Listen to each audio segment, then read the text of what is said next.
Why don't we push away the very love we crave? It's not the moment you realize you're lonely. It's not when a relationship ends. It's that quiet moment when someone gets close and instead of feeling excited, your chest tightens. You tell yourself you're fine. You tell yourself this is what you wanted, but almost without deciding, you pull back.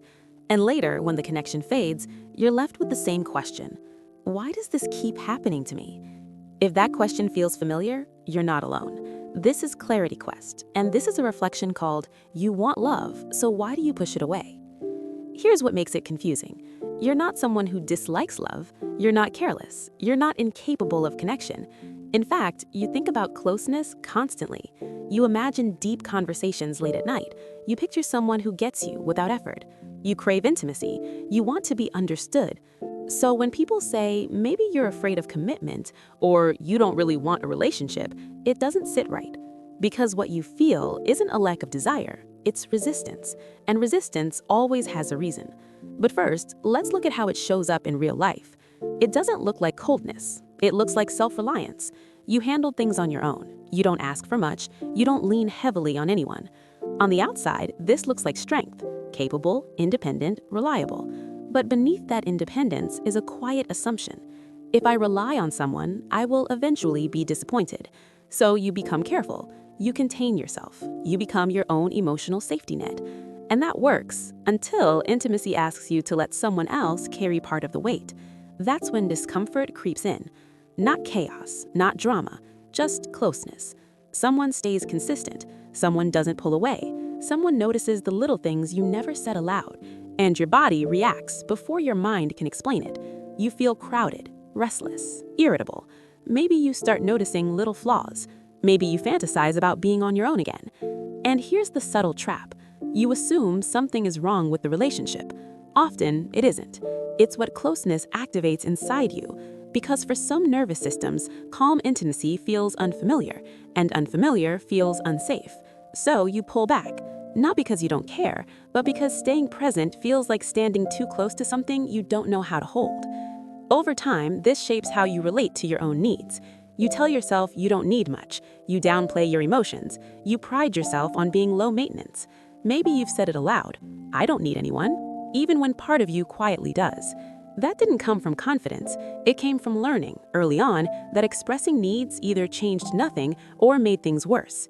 So you adapted. You learned how to contain emotion, how to self-soothe, how to stay in control. And that adaptation made you functional, but it also taught you something costly. Your feelings are something to manage alone.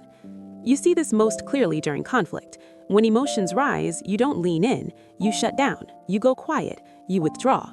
You feel overwhelmed without knowing why. From the outside, it looks like indifference. From the inside, it feels like overload.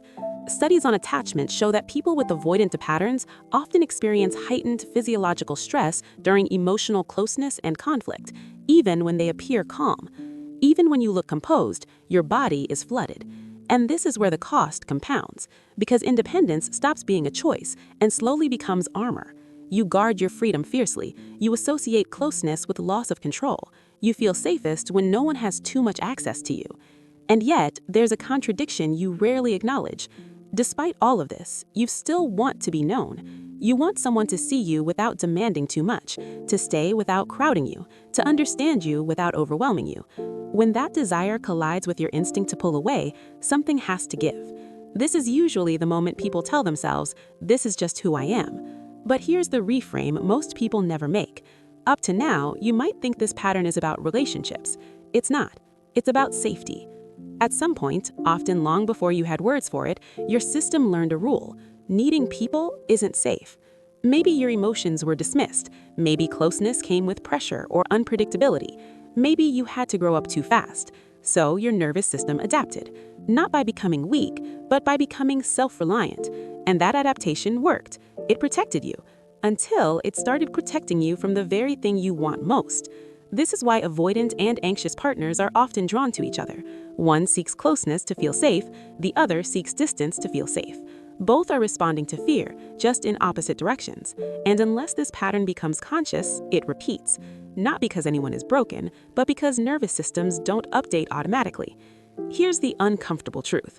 If this pattern stays unconscious, it doesn't just affect romantic relationships, it affects how deeply you let yourself be seen anywhere. Friendships stay surface level, support feels awkward, vulnerability feels like exposure instead of relief.